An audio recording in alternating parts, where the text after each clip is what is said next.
So, good morning guys. So ngayon, punta tayo shop. Silipin natin yung ginagawa ni Miguel na ESI, yung si Rosita, yung dating kay Honda Bird RK. So nandito na tayo sa shop. Silipin natin yung ESI dun sa dulo, pero bago yon, pakita ko muna sa inyo yung AG6 na to. Ayan o. Ano yung sinusukat mo? Yung ginagawa kong magic. Magic? So ilang finger gap yan? Mga to. Yan o to. Yung finger gap. Harap likod yan na ano? Na coil sleeve. Coil sleeve. Eh di ba sabi nila matagtag daw yan? Siyempre. Pero may proper installation ba yan? O tuning? Hindi nila kayang ayusin. Ha? Hindi nila kayang ayusin. So dali na lang nila kay JLo Fitment Shop. Pakabit muna nila para maniwala sila. Ha? Subukan mo muna. Tapos, Pag pangit, saka mo dalhin nila. Para sa gastos. Kailangan mas gusto mo yun. sila muna magkabit. So syempre, kasama natin dito sa shop si JLo Fitment Shop. Ayan o. So kung gusto nyo magpa-lower, torno, or putol spring, no? Kayang-kaya ni JLo Fitment Shop yan. And malamang, alam nyo, nandito siya. So yan si Project Rosita natin ngayon. So kung makapanood nyo doon sa mga lumang videos natin, sa mga dito sa YouTube natin, maandar pa siya. Pero kasi, ginamit natin si Rosita as a donor car doon sa ESI na pinangkarera natin few years back, no? Ayan. Ngayon, benenta natin to, si Rosita. Magkano na benta si Rosita? 25,000, no? Uy, grabe, 25. 26.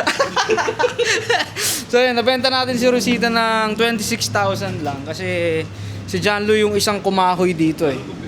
Mga bypass hose.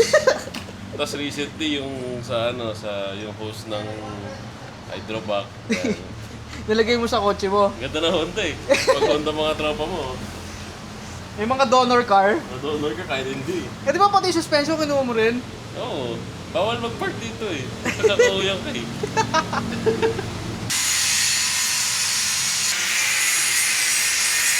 Ano nang ginagawa dito, Miguel? Ito.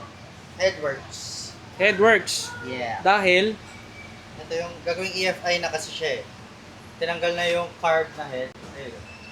yung carb na head na sira-sira. Papalitan natin ng VTEC kasi ito lang meron eh. Pero lalagyan lang natin ng konting asim. Lalagyan mo ng konting suka. Konting asim lang. Para medyo bumilis-bilis. Tapos, ito. Lagyan din natin injector na V16. Pero stock lang na throttle bag. Kasi wala nang pera. Ito siya ngayon, no? Ayan, tambakan na namin dito sa shop.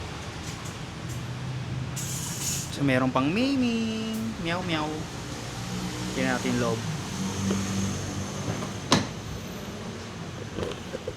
Meow! Ayan, no?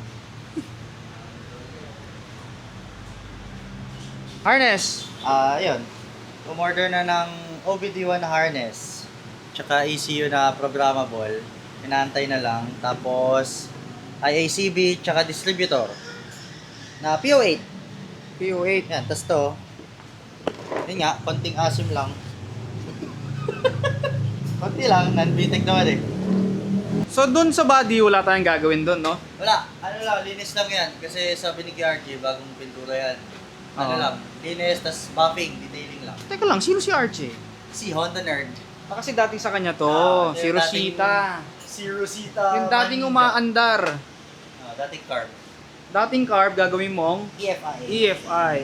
So, sa tingin mo, magkano abutin sa ganung presyo?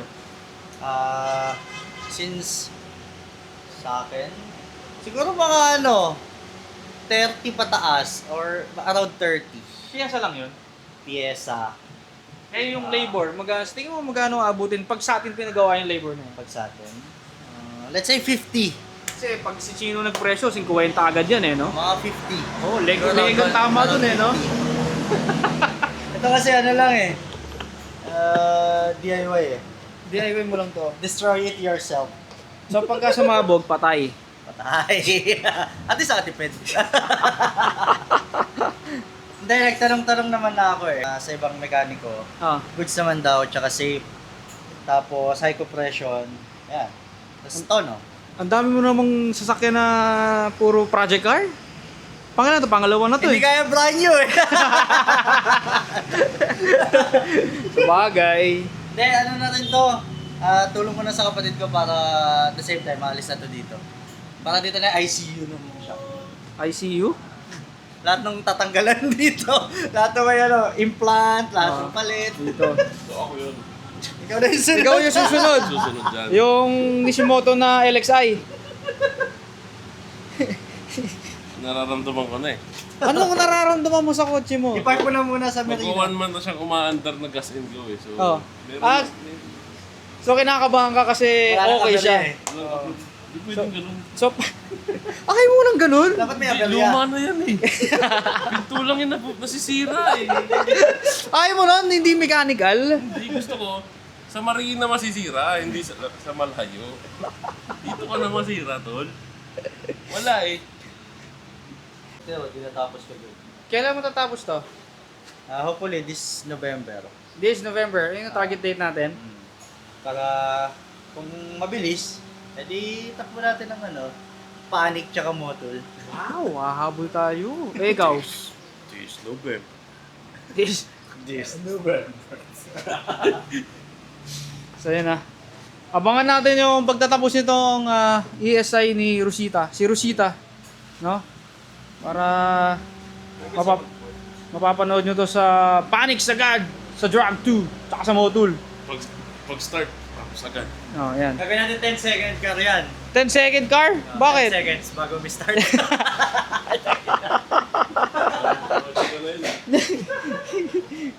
Kasi itong kotse natin ay sa kaibigan natin, kaya hindi natin sinasabay sa off hours.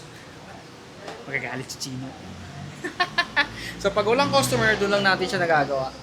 Kaya ayan, medyo ihahabol natin kung saan natin pwedeng ihabol no, na laro.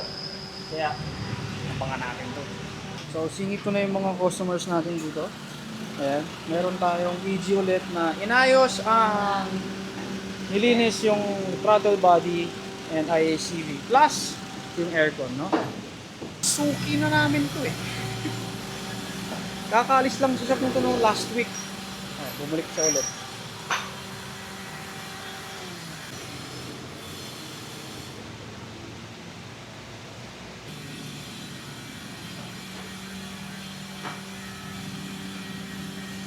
So kung mabot kayo dito, please like, comment, and subscribe. Share nyo na rin sa mga friends nyo. Yun lang. Bye! Hindi mo na promote, dami kong kurso yun. Ayaw mo? Napupuno tayo eh. Nasa Merino na iba eh. Puta kita eh. Ayaw mo ng customer? Isa-isa no? Paisa-isa lang? Bakit?